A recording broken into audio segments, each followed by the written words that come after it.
Hello students, हम inversion of cane sugar की kinetics पढ़ेंगे। वो रिएक्शन के दौरान क्या करता है, क्या होता है उसमें, इस बारे में हम बात करेंगे। बट उससे पहले आपको ऑप्टिकली एक्टिव और इनएक्टिव सब्सटेंस के बारे में पता होना चाहिए। ओके, तो हम स्टार्ट करते हैं। ऑप्टिकली एक्टिव सब्सटेंस क्या होते हैं, देखो। ऑप्टिकली एक्टिव सब्सटेंस उन्हें कहते हैं जो लाइट को रोटेट करने की टेंडेंसी रखते हैं। ऑप्टिक्स वर्ड का मतलब ही लाइट होता है। अगर आपके पास कोई एक गिलास पानी है और पानी में आपने एक्स नाम की कोई चीज ऐड कर दी, पानी में एक्स नाम की कोई चीज ऐड कर दी, सॉल्यूशन बना दिया। फिर जब आपने इसमें से लाइट पास की, लाइट भी प्लेन पोलराइज लाइट होती है।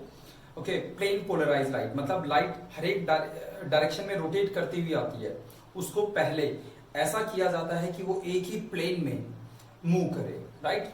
पोलराइज कर किया जाता है उस लाइट को, और वो उसकी वेवलेंथ एक सिंगल वेवलेंथ होती है। क्या होता है कि जैसे सनलाइट है, अब sunlight is not a made up of a single wavelength, वो बहुत सारी वेवलेंथ का गुच्छा है। जैसे प्रिज्म में से जब हम उसे पास करते हैं तो हम अलग अलग वेवलेंथ को ऑब्जर्व कर सकते हैं, जो कि ये बताता है कि वो एक मोनोक्रोमेटिक सोर्स नहीं है लाइट का। सनलाइट मोनोक्रोमेटिक से मतलब है जिसके अंदर सिर्फ एक ही तरह की वेव्स हो, एक ही तरह की वेवलेंथ हो। ओके, तो हमने कैसी लाइट लेनी है? Monochromatic plane polarise light, right. एक ऐसी लाइट जिसकी वेवलेंथ एक हो, एक ही तरह की वेव हो उसमें। दूसरी बात, वो हर एक डायरेक्शन में मूव ना करे, सिर्फ एक ही प्लेन में मूव करे, three dimensionally x y z में नहीं, एक्स वाई या वाई जेड या जेड एक्स में ही मूव करे। ओके, तो ये एक प्लेन पोलराइज लाइट है, मोनोक्रोमेटिक है। जब इस लाइट को इसमें से पास किया गया तो ये लाइट अगर सीधी निकल गई तो हम कहेंगे एक्स ऑप्टिकली इनएक्टिव है, और अगर ये लाइट राइट साइड में रोटेट हो गई तो हम कहेंगे कि ये सब्सटेंस मतलब एक्स डेक्स्ट्रो रोटेटरी है, डेक्स्ट्रो रोटेटरी। और अगर ये लेफ्ट में रोटेट कर जाता है, लेफ्ट में मुड़ गई लाइट, तो ये लेवो रोटेटरी है, LEAVO, laevo rotatory, right. Dextro rotatory, right, और लेवो रोटेटरी। अगर राइट में लाइट रोटेट करती है तो डेक्स्ट्रो रोटेटरी, लेफ्ट में रोटेट करती है तो लेवो रोटेटरी, और लाइट अगर सीधी निकल जाती है तो हम कहेंगे ये सब्सटेंस ऑप्टिकली इनएक्टिव है। ओके, और अगर लाइट रोटेट होती है आइदर डेक्स्ट्रो और लेवो तो हम उसे ऑप्टिकली एक्टिव कहेंगे उस सब्सटेंस को। ठीक है, तो ये हमने स्टीरियो केमिस्ट्री में डिस्कस करते हैं इसको, पर खैर यहां हमें जरूरत है इसकी। तो ऑप्टिकली एक्टिव सब्सटेंस वो होते हैं जो लाइट को रोटेट करे। अब लाइट को रोटेट करने की जब बात आती है तो वो दो डायरेक्शन में रोटेट कर सकता है, या तो लेफ्ट हैंड साइड जिसे हम लेवो रोटेटरी कहते हैं, या राइट हैंड साइड जिसे हम डेक्स्ट्रो रोटेटरी कहते हैं। डेक्स्ट्रो और लेवो एक्चुअली ये वर्ड भी राइट हैंड और लेफ्ट हैंड के लिए यूज होते हैं इन लैटिन लैंग्वेज। ओके, तो वहां से ये वर्ड आया है डेक्स्ट्रो एंड लेवो रोटेटरी। चलिए, तो ये हो गया आपके पास ऑप्टिकली एक्टिव और इनएक्टिव सब्सटेंस की बात, इसे हटाते हैं। अच्छा, जो हम जैसे हमने कहा ना वो लाइट को रोटेट करेगा, तो लाइट को जो रोटेट कर रहा है तो इसका पता ऐसा नहीं है कि आप सिंपल आंखों से देख पाए, नहीं। इसके लिए एक डिवाइस होता है जिसे माइक्रोस्कोप जैसा रहता है। उस डिवाइस को हम पोलैरीमीटर कहते हैं, राइट, या पोलैरोमीटर। ठीक है, पोलैरोमीटर, मीटर का मतलब मेजर करना, पोलर का मतलब पोलराइज करना, पोलराइज होना, राइट। तो कोई लाइट कितनी पोलराइज हो गई, कितना रोटेट हो गई, इसका पता हम पोलैरोमीटर में लगाते हैं, पोलैरोमीटर। ठीक है, चलिए बच्चों, तो ये है। अब हम बात करते हैं अपने शुगर की। शुगर से हमारा मतलब इसे केन शुगर भी कहते हैं, राइट। केमिस्ट्री के पॉइंट ऑफ व्यू से बात करूं तो इसका नाम है सुक्रोज, हमारे घर की चीनी, सुक्रोज। सुक्रोज का फॉर्मूला होता है C12H22O11। ठीक है, ये एक डेक्स्ट्रो रोटेटरी सब्सटेंस है, ध्यान से सुनना, डेक्स्ट्रो रोटेटरी। ये एक ऑप्टिकली एक्टिव सब्सटेंस है, और ये कैसा है? ये डेक्स्ट्रो रोटेटरी है। जब हम इसे पानी के साथ मिक्स करते हैं, तो ये दो ऑप्टिकली एक्टिव सब्सटेंस में टूट जाता है। एक को हम ग्लूकोज कहते हैं, C6H12O6, ये ग्लूकोज हो गया, और एक होता है फ्रक्टोज, जिसका फॉर्मूला ऐसा ही होता है। ये दोनों आगे जाकर हम पढ़ेंगे, ये दोनों फंक्शनल आइसोमर है। केमिकल फॉर्मूला सेम है तो आइसोमर तो है, बट इन दोनों में फंक्शनल ग्रुप अलग अलग है, ग्लूकोज और इसको हम कहते हैं फ्रक्टोज।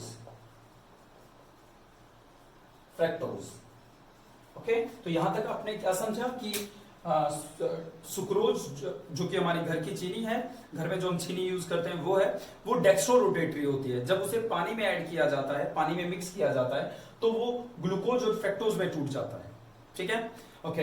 ये डेक्स्ट्रो रोटेटरी है और ग्लूकोज भी डेक्स्ट्रो रोटेटरी है, डी लिख रहा हूं मैं, बट फ्रुक्टोज लेवो रोटेटरी है। आपका सुक्रोज डेक्स्ट्रो रोटेटरी है और ये ग्लूकोज और फ्रक्टोज ये डेक्स्ट्रो है, बट जो दूसरी चीज बनी है फ्रक्टोज वो लेवो रोटेटरी है, ठीक है। अच्छा, इसका एंगल ऑफ रोटेशन 66 डिग्री के आसपास होता है। अब इस लाइन का क्या मतलब है कि जब ये लाइट को रोटेट तो करता है, ध्यान से समझिए, ये डेक्स्ट्रो रोटेटरी है और इसका एंगल ऑफ रोटेशन, मैंने वर्ड यूज किया एंगल ऑफ रोटेशन, वो 66 डिग्री है। इस लाइन का क्या मतलब है कि जब हमारे पास सुक्रोज होगा और इसमें से जब हम लाइट पास करेंगे तो पहली बात, लाइट राइट साइड में रोटेट हो जाएगी, राइट साइड में रोटेट हो जाएगी, और किस एंगल पे रोटेट होगी, 66 डिग्री पे। ये एग्जैक्ट नहीं है, 66.3 और 5 होता है, राइट, मैं अप्रोक्स लेके बता रहा हूं, 66 डिग्री पे रोटेट हो जाएगी। ये लाइट रोटेट होगी और कितने डिग्री पे, 66 पे। इसका मतलब इसका angle of rotation, her optically active substance का एंगल ऑफ रोटेशन होता है, जिसे हम अल्फा से दिखाते हैं, ओके।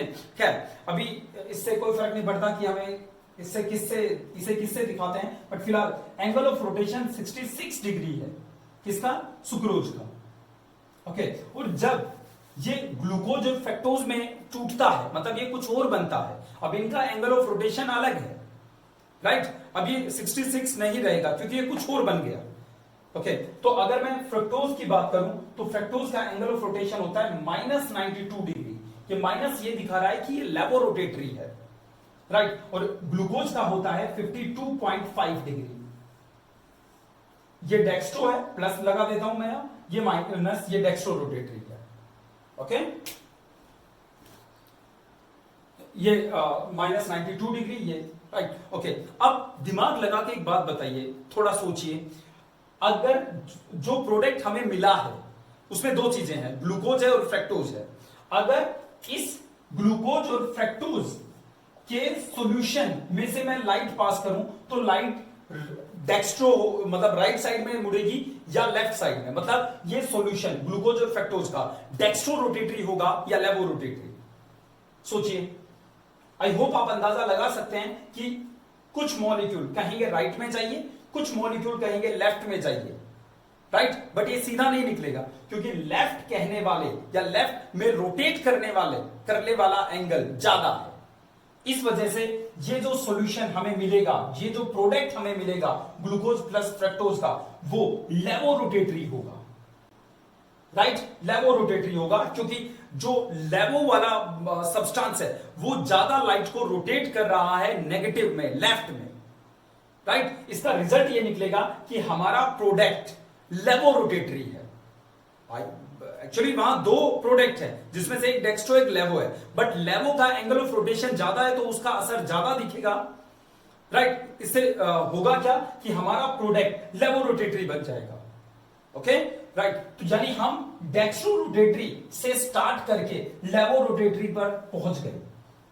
हमने जब रिएक्शन स्टार्ट की होगी, ये रिएक्शन स्टार्ट की होगी जब सुक्रोज को पानी में डाला होगा, तब angle of rotation dextro rotatory था, राइट साइड में जा रही थी लाइट।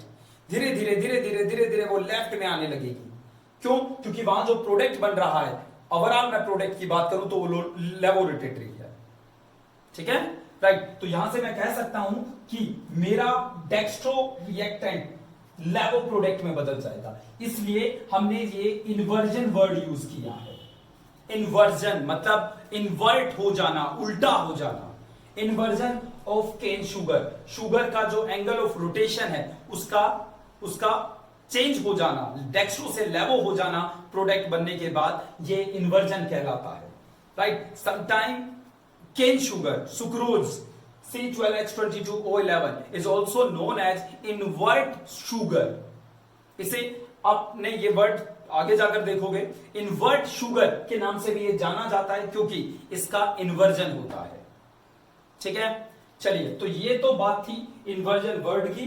अब हम आगे बढ़ते हैं, समझते हैं इसकी काइनेटिक्स को। देखिए बच्चों, आपके पास आपने एक गिलास में पानी लिया या पोलैरोमीटर में पानी लिया और उसमें थोड़ी सी चीनी ऐड की। ठीक है, हम गिलास तक ही फोकस करते हैं, गिलास को ही मानते हैं अपना, वो आप ज्यादा अच्छे से रिलेट कर पाएंगे। मान लो एक गिलास पानी आपने लिया और इसमें आपने सुक्रोज डाल दी, चीनी डाल दी। ठीक है, अब मुझे बताइए इसका एंगल ऑफ रोटेशन कितना होगा। इसका angle of rotation 66 degree, around 66.5। Okay, sucrose का एंगल ऑफ रोटेशन कितना होता है 66। तो जब हम इस सॉल्यूशन को पोलैरोमीटर में देखेंगे, पोलैरोमीटर जो एंगल ऑफ रोटेशन बताता है ऑप्टिकली एक्टिव सब्सटेंस का, राइट, तो पोलैरोमीटर में देखेंगे तो हमें कुछ ऐसा दिखाई देगा। वो यहां देखिए, फिलहाल जब हमने पोलैरोमीटर में देखा तो इसका एंगल ऑफ रोटेशन लगभग हमें क्या 66.5 डिग्री दिख रहा था, राइट। इसको मैं आर नोट कह देता हूं, आर नोट दिख रहा है, ये आर नोट, हम इसको आर नोट कह देते हैं। आर नोट का मतलब है रीडिंग, रीडिंग जो स्टार्टिंग में आई, इनिशियली आई, जीरो टाइम पे आई। ठीक है, आर नोट, आर नोट का मतलब रीडिंग। पोलैरोमीटर में जो हमने रीडिंग ली, राइट, उसको रीड करके ये देखा कि कहां कितना है एंगल ऑफ रोटेशन, वो आर नोट 66.5 डिग्री आया। ठीक है, अब आगे चलते हैं। टाइम बीता, राइट, ये अगर आप इस पोलैरोमीटर का जो हमने ये फोटो बनाया है जो रीडिंग लेने का, पोलैरोमीटर में हमें कुछ ऐसा दिखेगा। अगर जीरो पे रीडिंग आती, इसका मतलब वो ऑप्टिकली इनएक्टिव है, वो लाइट को रोटेट नहीं कर रहा। ठीक है, अगर वो इस साइड जा रहा है मतलब राइट साइड, इसका मतलब वो डेक्स्ट्रो रोटेटरी है। अगर रीडिंग इस साइड आती है, इसका मतलब वो लेवो रोटेटरी है। डेक्स्ट्रो, लेवो अगर यहां पे आ रहा है तो ऑप्टिकली इनएक्टिव है, लाइट को रोटेट नहीं कर रहा। ठीक है, okay, now think about it. जैसे जैसे टाइम आगे बढ़ेगा, ये रीडिंग हमारी इस साइड आएगी, मतलब राइट साइड में या लेफ्ट साइड में जाती जाएगी। ऑब्वियसली लेफ्ट साइड में, क्योंकि मेरा शुगर धीरे धीरे ग्लूकोज और फ्रक्टोज में बदल रहा है, जो कि एक ऐसा मिक्सचर है जो लेवो रोटेटरी है। ओके, तो धीरे धीरे हम इस रीडिंग को इस तरफ आते हुए देखेंगे। तो मान लेते हैं किसी टाइम टी पर मेरी रीडिंग इतनी आई, आर टी।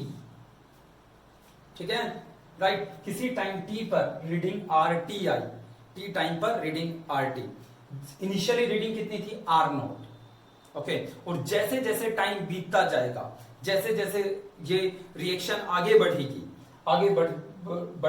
तो मेरा सुक्रोज धीरे धीरे बिल्कुल खत्म हो जाएगा, right. Eight infinite time, I repeat, infinite time, मतलब मैं ये बताना चाहता हूं कि जब रिएक्शन 100% कंप्लीट हो जाएगी। हालांकि ये एक फर्स्ट ऑर्डर रिएक्शन है, और फर्स्ट ऑर्डर रिएक्शन के बारे में हम ये कहते हैं कि वो कभी कंप्लीट होती ही नहीं है। ओके, वैसे तो कोई भी रिएक्शन कंप्लीट नहीं होती, क्योंकि कुछ ना कुछ मॉलिक्यूल तो रिएक्टेंट के रह जाते हैं जो रिएक्ट नहीं हो पाते, राइट। बट स्पेशली हम फर्स्ट ऑर्डर के लिए कहते हैं कि ये इनफाइनाइट टाइम में कंप्लीट होती है, राइट, ये कहा जाता है फर्स्ट ऑर्डर के लिए। ओके, तो जब रिएक्शन को होते होते इनफाइनाइट टाइम हो जाएगा, ओके, तब मैं पोलैरोमीटर में उसकी रीडिंग लूंगा, उस ग्लास की जिसमें वो रिएक्शन हो रही थी, राइट। उस रीडिंग में मुझे ये रीडिंग कहां दिखाई देगी, राइट साइड में या लेफ्ट साइड में? ऑब्वियसली लेफ्ट साइड में, क्योंकि जो मेरा प्रोडक्ट बना, जब ये पूरा खत्म हो जाएगा तो मेरे पास सिर्फ प्रोडक्ट बचेगा, और प्रोडक्ट लेवो रोटेटरी है। ओके, तो मुझे ये रीडिंग यहां दिखाई देगी, इस साइड। इसको मैं कहूंगा आर इंफिनिटी। जब रिएक्शन को होते होते इंफिनिटी टाइम हो चुका था, तब रीडिंग ये आई, आर इंफिनिटी। ओके, तो R naught, R T, R infinity. I hope ये क्लियर हो गया होगा। अब हम आगे चलते हैं, अपने मुद्दे पे आते हैं। फर्स्ट ऑर्डर का इंटीग्रेटेड रेट एक्सप्रेशन करते हैं, फिर आगे देखेंगे इसे। फर्स्ट ऑर्डर का इंटीग्रेटेड रेट एक्सप्रेशन होता है K is equal to 2.303 by t log r naught minus upon R. ठीक है, ओके। इसको ये भी कह सकते हैं, जैसे ये आपके पास रिएक्टेंट है और ये प्रोडक्ट में बदल रहा है, तो अगर आप ये प्रदीप देखें या काफी और भी बुक्स देखें तो वहां एक और फॉर्मूला देखोगे फर्स्ट ऑर्डर का। वो क्या है, मान लो इनिशियली रिएक्टेंट ए था, ए राइट, ए का अमाउंट कितना था, रिएक्टेंट का अमाउंट कितना था इनिशियली ए, ओके। टी टाइम के बाद एक्स रिएक्टेंट प्रोडक्ट में बदल गया, एक्स रिएक्टेंट प्रोडक्ट में बदल गया, तो कितना बचा टी टाइम पर, ए माइनस एक्स। स्टार्टिंग में जब इनिशियली था तो आर यानी रिएक्टेंट ए था, टी टाइम के बाद जो रिएक्टेंट हमारा बचा वो ए माइनस एक्स बचा, एक्स कहां चला गया, प्रोडक्ट में कन्वर्ट हो गया। तो कभी कभी हम इसको ऐसे भी लिख देते हैं 2.303 टी लोग इनिशियली कितना था ए, अब कितना है ए माइनस एक्स। एक्स क्या है, वो अमाउंट रिएक्टेंट का जो प्रोडक्ट में कन्वर्ट हो गया। अभी कितना है रिएक्टेंट हमारे पास, ए माइनस एक्स बचा है जी। ठीक है, तो कभी कभी इसी फॉर्मूले को ऐसे भी लिख देते हैं। चलिए, तो ये हमारे पास हो गया फॉर्मूला जिसमें हमें अब R, R naught, R T, R infinity इनकी फॉर्म में वैल्यूज रखनी है। ठीक है, राइट। देखिए तो बच्चों इसे समझते हैं। ओके, देखिए बच्चों अब समझिए इसे। प्रोडक्ट कितना बना है मैं लिख देता हूं, सुक्रोज किस में बदल रहा है, ग्लूकोज प्लस फ्रक्टोज में। वैसे इसमें एसिड एज ए कैटलिस्ट काम करता है। जब घर में हम सिकंजी बनाते हैं तो उसमें नींबू का जो यूज है एज ए केमिस्ट्री, हम विटामिन सी तो उसमें होता ही होता है, साथ में एसिड की वजह से जब हम चीनी में नींबू डालते हैं तो ग्लूकोज और फ्रक्टोज में जल्दी टूटता है। ओके, तो एज ए कैटलिस्ट भी काम करता है नींबू, खैर क्योंकि उसमें एसिड है। पॉइंट पे आते हैं बच्चों, क्या किसी टाइम पे इस रिएक्शन में कितना प्रोडक्ट बना है, क्या इसका अंदाजा इस एंगल ऑफ रोटेशन से लगाया जा सकता है? मेरा सवाल मैं दोबारा रिपीट करता हूं कि मेरा सुक्रोज ग्लूकोज और फ्रक्टोज में टूट रहा है, रिएक्शन आगे चल रही है। ठीक है, क्या रिएक्शन कितनी आगे बढ़ चुकी है, कितना रिएक्टेंट घट चुका है, कितना प्रोडक्ट बढ़ चुका है, इसका अंदाजा हम एंगल ऑफ रोटेशन से लगा सकते हैं। बिल्कुल लगा सकते हैं, क्योंकि एंगल ऑफ रोटेशन किस पे डिपेंड करेगा, एंगल ऑफ रोटेशन डिपेंड करेगा इस प्रोडक्ट पे, राइट। सुक्रोज कितना बचा है इस पे, ओके। अगर ये ज्यादा बना है क्योंकि ये प्रोडक्ट लेवोरोटेटरी है तो हमारी रीडिंग ज्यादा लेफ्ट साइड में चलती हुई दिखाई देगी आपको, राइट। ओके, तो मैं यहां ये लिख रहा हूं, ध्यान से समझना, और ना समझ में आए तो दोबारा पूछना। Amount of product, amount of product मतलब प्रोडक्ट कितना बना, एक्स लिख दूं अमाउंट ऑफ प्रोडक्ट को, x.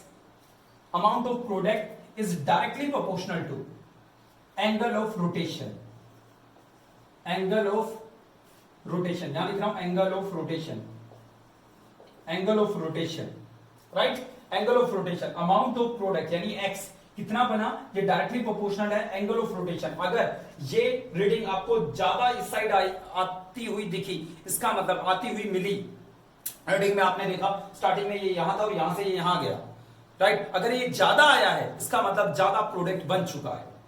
Okay, so amount of product x is directly proportional to angle of rotation at any time t, क्योंकि अभी इंफिनिटी टाइम नहीं हुआ है, रिएक्शन चल ही रहा है, at any time t, right, is directly proportional to what, change in angle। कितना change हुआ, स्टार्टिंग में कितना था r नोट, अब कितना है rt। और बच्चों समझ में आ गया होगा यार, amount of product x is directly proportional to angle of rotation at any time t। at any time t angle कितना रोटेट हुआ, एंगल कितना रोटेट हुआ, ये डायरेक्टली प्रोपोर्शनल है दिस। डायरेक्टली प्रोपोर्शनल मतलब चेंज इन एंगल, चेंज कितना था, change कैसे निकालते हैं, initial minus final. t time पे मेरे पास रिएक्टेंट, मेरे पास रीडिंग है rt, स्टार्टिंग में थी r नोट, तो चेंज कितना आया, r नोट माइनस rt। ठीक है साहब, राइट। तो ये तो मेरे x की वैल्यू हो गई, अमाउंट ऑफ x। x क्या है, जो प्रोडक्ट बन चुका है।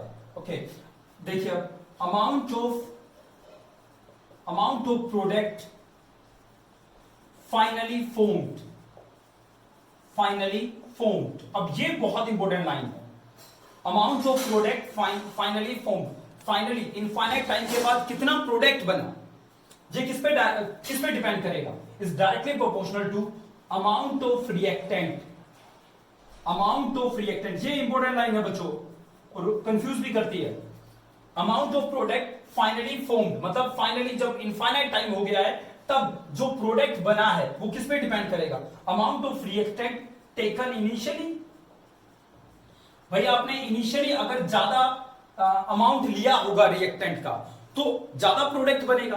Okay, so amount of product finally formed is directly proportional to amount of reactant taken initially, which is also directly proportional to कि फाइनली कितना एंगल में चेंज आया, फाइनली एंगल में कितना चेंज आया, आर नोट से आर इंफिनिटी हो गया तो कितने का चेंज, कितने का चेंज, फाइनल माइनस इनिशियल। अच्छा हमने यहां गलती कर दी ना, ओके इसको R T minus R naught कर लेते हैं, फाइनल माइनस इनिशियल। तो यहां पे फाइनल माइनस इनिशियल क्या रहेगा, R infinity minus R naught, final minus initial, total इतने का चेंज आया है।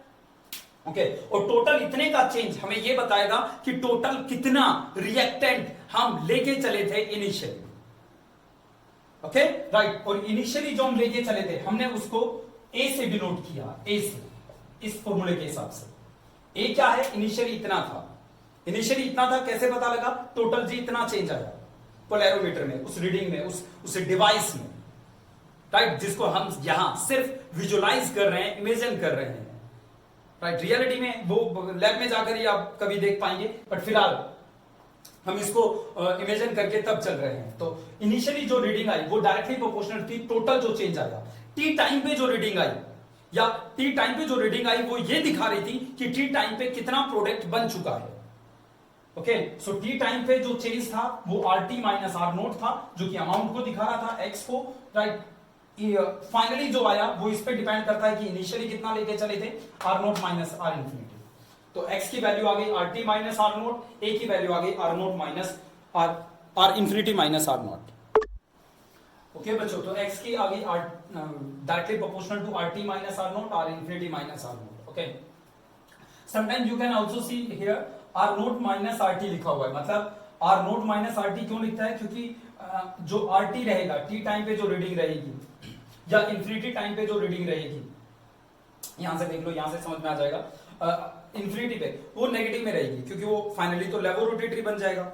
ओके, और ये इनिशियली वो पॉजिटिव में था, तो जो वैल्यू आएगी एंगल ऑफ रोटेशन की वो नेगेटिव में आएगी, जो हम नहीं लेना चाहते। इसलिए कभी कभी आप इसको ये भी देखोगे, कभी कभी क्या ज्यादातर किताबें आपको R naught minus R T दिखाएगी, R naught minus R infinity दिखाएगी। ऐसा इसलिए क्योंकि हम चाहते हैं जो रीडिंग आए उनमें जो चेंज हम लें वो पॉजिटिव में लें, राइट। इसलिए आप यहां R naught minus R infinity, R naught minus R T देखोगे।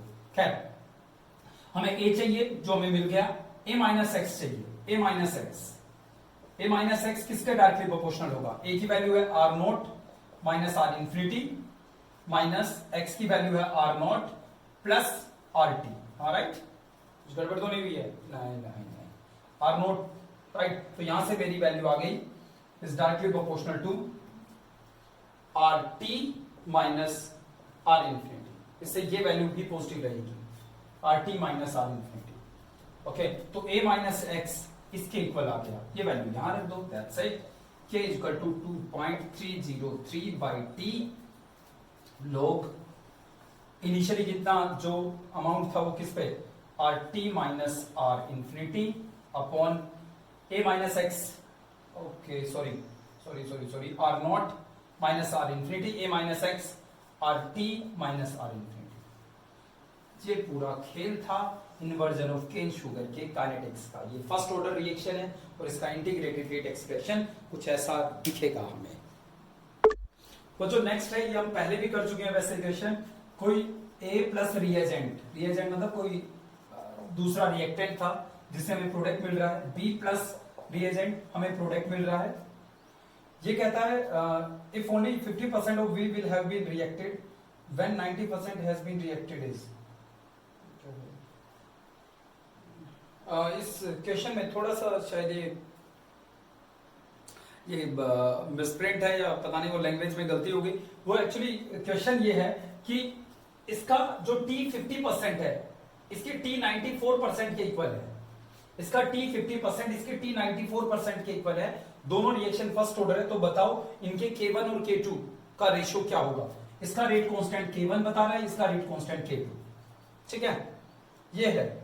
चलिए तो फर्स्ट ऑर्डर है तो T 50%, ये पहले कर चुके हैं, 2.303 बाई T सॉरी K1 लोग अगर 50% है मतलब स्टार्टिंग में 16 लेके चले थे 50 है, यह आ जाएगा 2, राइट, लोग 2 की वैल्यू आ जाएगी 2.303 बाई K1 इंटू 0.3010, यह आएगा 0.693 फर्स्ट ऑर्डर का हाफ लाइफ टाइम।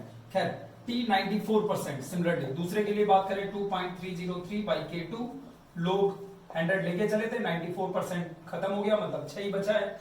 ये यहां से इन दोनों का रेशियो ले लेंगे, ओके, ये रेशियो लेंगे तो दिस ये कैंसिल, ओके, ये लोग कितना आ जाएगा यहां से आप इसकी वैल्यू देखोगे 94%, ओके, तो ये T 50 बाई T 90 ये इक्वल है, तो ये तो 1 के इक्वल आ गया, तो 1 इज इक्वल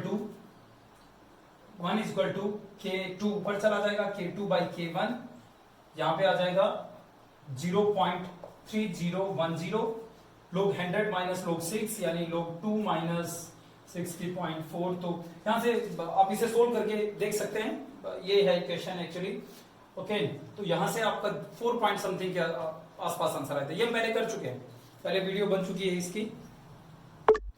149 जो हमने ये 5 क्वेश्चन कल आपको दिए थे, उनका जो 149 क्वेश्चन है वो देखिए, इन द रिवर्सिबल दिस, ये तो उस प्रॉब्लम में से जो 149 है वो ये है NO2 N2O4, राइट, ओके।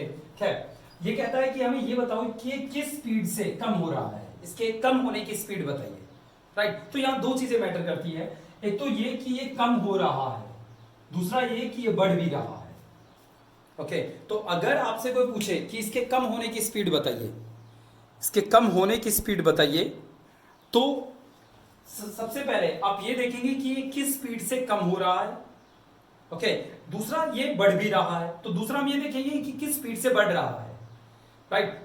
कम होने की स्पीड, बढ़ने की स्पीड माइनस कर दो, ओवरऑल हमें ये पता लग जाएगा कि इसके कम होने की स्पीड क्या है। आई होप आपको मेरी बात समझ में आ गई होगी। तो पहले हम ये देखते हैं कि किस स्पीड से कम हो रहा है, ठीक है, यानी आगे बढ़ने की स्पीड क्या है इसकी, तो -1/2 dNO2 dt, right. Rate constant क्या है K1, कंसेंट्रेशन सॉरी रिएक्टेंट की कंसेंट्रेशन यानी NO2 की रेज टू पावर 2, ये एक एलिमेंट्री रिएक्शन है, तो एक स्टेप में हो गई। तो ये दो जो है, अब ये मत कहना हमें पता कैसे लगेगा, ऑब्वियसली ये दो मॉलिक्यूल आपस में जुड़ रहे हैं तो ये बन रहा है, तो ये एक स्टेप में कंप्लीट होने वाली रिएक्शन है। तो ये तो क्या होगी, इसके कम होने की स्पीड, आई एम सॉरी इसकी हाफ कर रखी है हमने, 2 से मल्टीप्लाई करेंगे तो ये आ जाएगा 2K1 NO2 2, ये इसके डिसअपियर होने की स्पीड है, किसके NO2 के, राइट। इसको संभाल के रख लेते हैं, आगे काम आएगा, 2K1 NO2 2, ठीक है। अब अगर हम बात करें इसके बढ़ने की स्पीड, क्योंकि बढ़ भी रहा है वापस भी आ रहा है, राइट, तो अब जरा इस तरफ गौर फरमाइए, ये रिएक्टेंट है ये प्रोडक्ट है, ओके। तो इसके बढ़ने की स्पीड क्या होगी, रिएक्टेंट पे डिपेंड करती है बढ़ने की स्पीड, तो इसके बढ़ने की स्पीड यानी dNO2 पॉजिटिव लिखूंगा इस बार में बाई dt पॉजिटिव, क्योंकि ये बढ़ रहा है ना, इसकी वजह से ये जितना चेंज होगा, जितनी इसकी स्पीड होगी उतना ये ज्यादा बढ़ेगा, ज्यादा बनेगा, तो ये होगी पीछे आने का रेट कांस्टेंट है K2 इंटू रिएक्टेंट है N2O4, तो ये इसके घटने की स्पीड है, ये इसके बढ़ने की स्पीड है। ओवरऑल ये पूछता है घटने की स्पीड बताइए, ओके, तो इसमें से ये माइनस कर देंगे क्योंकि ये इसे बढ़ा रहा है, सॉरी ये इसे घटा रहा है, ये इसे बढ़ा रहा है, तो ये हमारी स्पीड हो गई इसके घटने की ओवरऑल, ठीक है। नेक्स्ट की तरफ चलते हैं बच्चों। 166 जो क्वेश्चन है वो रेडियो एक्टिविटी पे बेस्ड है, एंड यहाँ पे जो एक्टिविटी वर्ड है उसका मतलब होता है मोलैरिटी, कंसंट्रेशन को ही हम एक्टिविटी भी कहते हैं, ओके। तो 0.0 a human body required the 0.01 activity of a radioactive substance after 24 hour, ये रिक्वायर्ड नहीं है, या ये है कि after half life of the radioactive substance is 6 hours, the injection of maximum of the substance that can be injected. Okay okay okay right, खैर चलिए, ये कहता है रिक्वायर्ड ही है वो, आई एम सॉरी, ये कहता है कि एक ह्यूमन बॉडी को किसी रेडियो एक्टिव सब्सटेंस की रिक्वायरमेंट है आफ्टर 24 आवर, और 24 आवर के बाद, 24 आवर के बाद उसके उस रेडियो एक्टिव सब्सटेंस की जो एक्टिविटी होनी चाहिए वो 0.01 मोलर होनी चाहिए। ये मोलर है यहाँ, राइट, या चलो म्यू कर लेते हैं, म्यू कुछ नहीं है, मोलर है ये, क्योंकि एक्टिविटी को हम मोलैरिटी या नॉर्मेलिटी वगैरह में दिखाते हैं। ये मिसप्रिंट है, या तो मोलर है या यहां माइक्रोग्राम है, ऐसा कुछ लिखा होगा यहाँ, तो मैं यहां मोलर ही मान लेता हूं इसे। एक ह्यूमन बॉडी में 24 आवर के बाद किसी रेडियो एक्टिव सब्सटेंस की इतनी कंसेंट्रेशन की जरूरत है, ठीक है, तो वो कहता है कि 24 आवर हाफ लाइफ ऑफ ए, और जो सब्सटेंस है, जो रेडियो एक्टिव सब्सटेंस है, उसका हाफ लाइफ टाइम है 6 hour, right, then the injection of that can be injected. तो ये बताइए कि उस इंसान में हम मैक्सिमम किस एक्टिविटी यानी किस कंसंट्रेशन, कितनी कंसंट्रेशन का वो रेडियो एक्टिव सब्सटेंस इंजेक्ट करे, ठीक है। 24 आवर के बाद हमें इतनी कंसंट्रेशन चाहिए ह्यूमन बॉडी में किसी रेडियो एक्टिव सब्सटेंस की, उस रेडियो एक्टिव सब्सटेंस का हाफ लाइफ टाइम 6 आवर है, तो वो कहता है कि हम कितना उसमें इंजेक्ट करें वो सब्सटेंस, राइट, कितना, किस कंसंट्रेशन का इंजेक्ट करें कि 24 आवर के बाद वो 0.01 मोलर रह जाए। ओके, तो इसके लिए हमें ये फॉर्मूला देखिए, K equal to 2.303 by T log R0 by R कह सकते हैं, राइट, फर्स्ट ऑर्डर के लिए। और जितनी भी रेडियो एक्टिव रिएक्शन होती है सारी फर्स्ट ऑर्डर होती है। ओके, देखिए अब K की वैल्यू, क्योंकि हमें ये निकालना है कि इनिशियली कितना था, इनिशियली कितना नहीं, मतलब R0 की वैल्यू निकालनी है, राइट। किसी रेडियो एक्टिव सब्सटेंस की कंसंट्रेशन 24 आवर के बाद कितनी है, 0.01, हमें यह बताना है कि वो इनिशियली कितना था। हमें T गिवन है 24 आवर के बाद, इनिशियली ये निकालना है, ये पता है कि 24 आवर के बाद ये इतना रहना चाहिए, और हमें इसकी वैल्यू निकालनी है, बट हमें इसके लिए K भी चाहिए। K बड़ा आसान है, क्योंकि फर्स्ट ऑर्डर का K क्या होता है, 0.693 by what, T half, T half is equal to 0.693 by K। तो यहां से K की वैल्यू भी आ सकती है 0.693 बाई 6, राइट, ये वैल्यू यहां रख दो, 0.693 by 6 is equal to 2.303। 24 hour के बाद अगर हमने इनिशियली R0 लिया था तो अब ये होगा 0.01। ओके, यहां से आप R0 की वैल्यू निकाल सकते हैं। ओके, और जो R0 की वैल्यू आएगी वही हमारी इनिशियल कंसंट्रेशन होगी जो हमें चाहिए, ताकि 24 आवर के बाद वो इतनी रह जाए, अगर उस रेडियो एक्टिव सब्सटेंस का हाफ लाइफ टाइम ये है तो। ओके, इसे एक और तरीके से भी निकाला जा सकता है, इसे एक और तरीके से भी निकाला जा सकता है। देखिए, अगर किसी का मैं आपको एक फॉर्मूला बताता हूं, जरा देखना वो फॉर्मूला। देखिए, मान लेते हैं कोई फर्स्ट ऑर्डर रिएक्शन है, स्टार्टिंग में हमने वो R0 इतना लिया, ठीक है, R0 ध्यान से समझना। हाफ लाइफ टाइम के बाद, हाफ लाइफ टाइम के बाद यानी T हाफ के बाद, ये हमारा पहला T हाफ है, हाफ लाइफ टाइम पर ये कितना हो जाएगा, R0 बाई 2, ठीक है, यहां से यहां पहुंच गए हम। ओके, अगला हाफ लाइफ टाइम मतलब जितना था उससे आधा होने में कितना टाइम लगेगा। अगर यहां पे इतना टाइम लगा हो तो यहां कितना टाइम लगेगा, इतना ही टाइम लगेगा ना, राइट, इतना ही टाइम लगेगा, तो ये कितना हो जाएगा, R0 बाई 2 यानी R0 by 4। Okay, right, okay, फिर हाफ लाइफ टाइम आया, तीसरा हाफ लाइफ टाइम, राइट, तीसरे हाफ लाइफ टाइम पे मतलब R0 से R0 बाई 2 होने में इसे इतना टाइम लगा, अब इससे आधा होने में फिर इतना ही टाइम लगेगा, क्योंकि इनिशियल कंसंट्रेशन पे तो डिपेंड ही नहीं करता half life time of A first order reaction, right. तो फर्स्ट ऑर्डर का के लिए ही एप्लीकेबल है ये, राइट। R0 से R0 बाई 2 हुआ T हाफ में, R0 से R0 बाई 2 से R0 बाई 4 हुआ T हाफ में, R0 से R0 बाई 8 हो जाएगा कब, अगले T हाफ में, ठीक है, राइट, ओके। तो अब एक बात बताओ कि अगर मैं आपको ये कहूं कि n हाफ लाइफ टाइम के बाद, n हाफ लाइफ टाइम के बाद हमारा रिएक्टेंट कितना रहेगा? पहले हाफ लाइफ टाइम पे हो गया R0/2, दूसरे पे हो गया R0/4 यानी R0/2, ठीक है, तीसरे पे हो गया R0/2⁻3। तो बताओ n हाफ लाइफ टाइम बीतने पर मेरा रिएक्टेंट कितना रह जाएगा? R0/2⁻n। ओके, मैं दोबारा से एक बात पूछता हूं आपसे, ये क्या है? ये पहले हाफ लाइफ टाइम के बाद रिएक्टेंट का अमाउंट है जो बचा है अभी। ये क्या है? दूसरे हाफ लाइफ टाइम पे रिएक्टेंट का अमाउंट है जो बचा है। तीसरे हाफ लाइफ टाइम पे ये n हाफ लाइफ टाइम पे इतना रिएक्टेंट मेरे पास बचेगा, ठीक है, ओके। अब उस क्वेश्चन पे आते हैं जो अभी आपने किया है, उसे इस तरीके से करने की कोशिश करते हैं। ओके, वो कहता है उसका हाफ लाइफ टाइम 6 आवर है, 6 आवर है, राइट। तो 24 आवर के बाद वो कितना रह जाएगा? अब एक बात बताओ, 6 आवर अगर हाफ लाइफ टाइम है तो 24 आवर के बाद कितने हाफ लाइफ टाइम से वो गुजर चुका है? 6 से 12 हुआ, 6 से 12, 12 से 18, 18 से 24, तो 4 हाफ लाइफ टाइम आए ना भाई। अगर हाफ लाइफ टाइम किसी का 6 आवर है, 6 आवर है, तो मान लो मेरे पास वो A था स्टार्टिंग में, राइट। तो अगले 6 घंटे के बाद वो A/2 हो जाएगा क्योंकि हाफ लाइफ टाइम। अगले 6 घंटे के बाद वो A/4 हो जाएगा, यानी टोटल 12 घंटे हो चुके हैं यहां तक।